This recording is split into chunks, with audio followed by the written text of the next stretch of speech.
édition Challenge Cup avec la CONEF.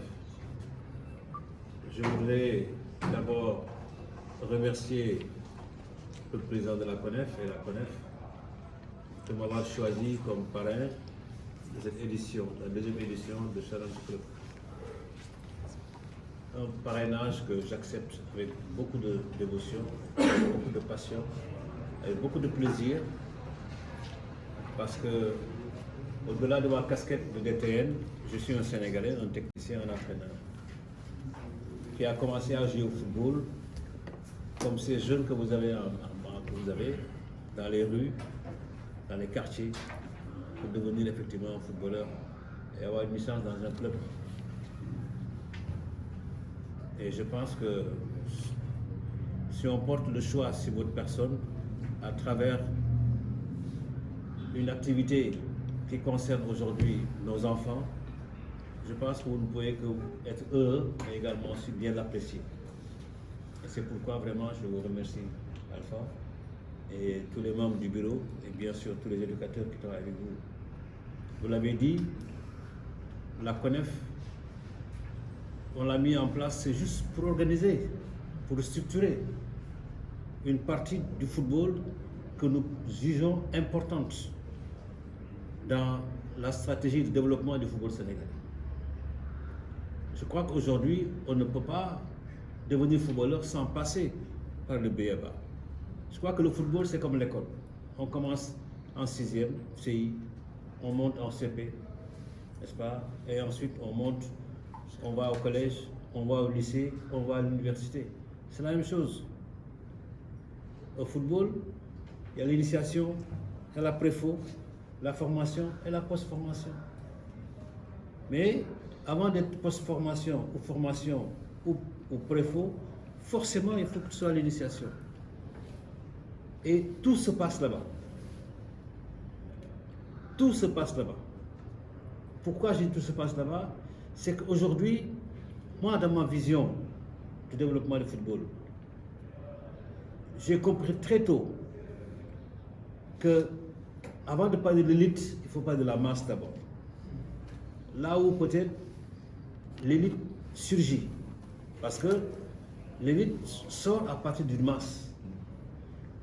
Mais si la masse n'est pas bien organisée, si la masse n'est pas bien faite, on n'aura pas une bonne élite. Donc pour moi, le premier chantier pour moi, c'était effectivement de réorganiser et d'organiser les écoles de foot. Ils étaient organisés, parce qu'il y avait du tout temps, des structures, n'est-ce pas, à gauche et à droite. Mais moi, dans mon esprit, j'ai dit, il faut fédérer.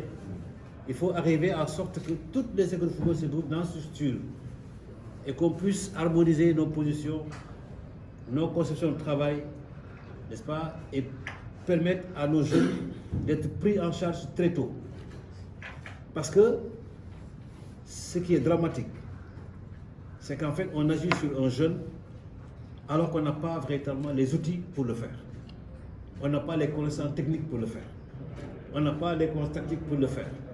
On fait faire exactement ce que je faisais quand j'étais joueur. Mais l'entraînement, c'est pas ça. C'est pas de la C2B. L'entraînement, il est différent. L'entraînement que je peux mettre sur celui-ci est différent sur l'autre.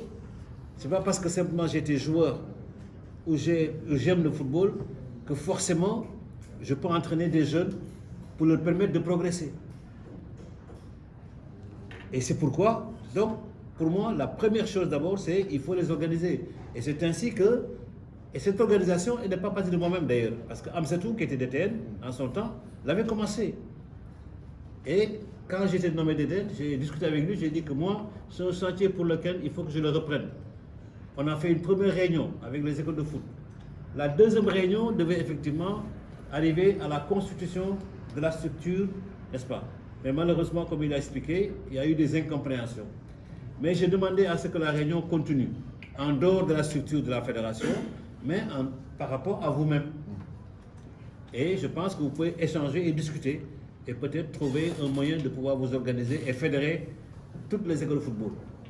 Et alhamdoulilah, ça s'est bien passé parce que après ils se sont réunis à Kaolack pendant 2-3 jours, n'est-ce pas? Ils ont monté leur statut, hein, et après ça a pris la forme qu'il fallait Et jusqu'à aujourd'hui, effectivement, la CONES existe bel et bien.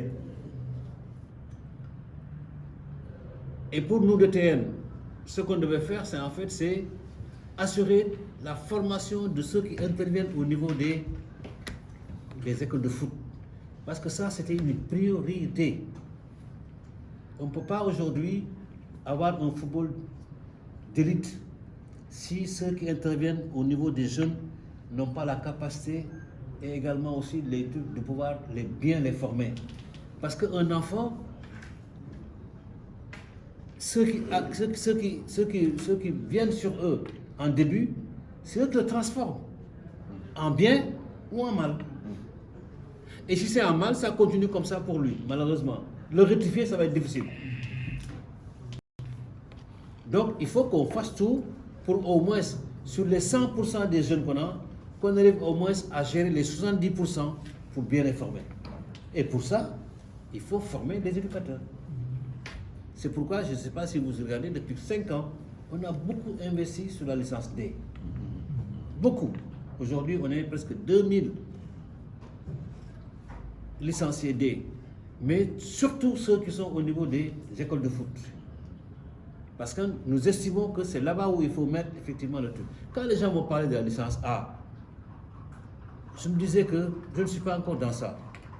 J'y arriverai. Ce n'est pas une priorité pour moi pour le moment. La priorité, ce sont ceux qui interviennent au niveau le plus bas. C'est cela qu'il faut donner la formation qu'il faut qu'ici pour qu'ils nous prennent bien en charge nos jeunes, pour qu'ils les forment bien.